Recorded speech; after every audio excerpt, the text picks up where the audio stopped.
You know, when a doctor tells you, Allahu Akbar, and I've given this example before, when a man's heart suddenly fails and he gets a pain and he drops, then they pick him up and take him to the hospital, and the doctor says, you know what, you're going to give up smoking. Wallahi, 9 times out of 10, if not 10, he gives it up.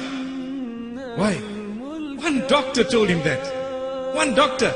But for Allah subhanahu wa ta'ala, how many of us are ready today to say this habit is out? There we are. How many?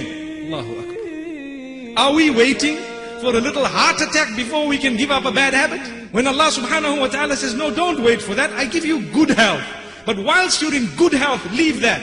Allahu Akbar. This is why we say, some people turn away from Allah. They don't want to worship Allah, neither in Ramadan nor outside the month of Ramadan. So what Allah does for them, He gives them a favor.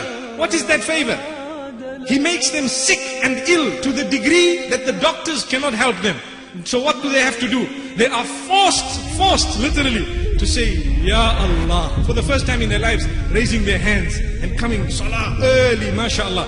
That is cheap. Wallahi, cheap meaning we are still fortunate that we haven't died before we raised our hands to Allah. But the question I have, should we wait for something to happen to us before we're going to raise our hands? This is why Allah says, be thankful, be grateful, recognize the devil and know about him before he even comes in your direction, so that you will know how he tries and distract you. Ask those who've committed adultery all their lives, what have they achieved by it?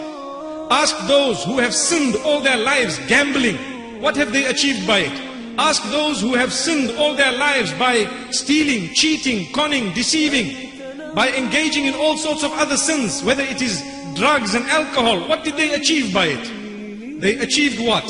Momentary joy.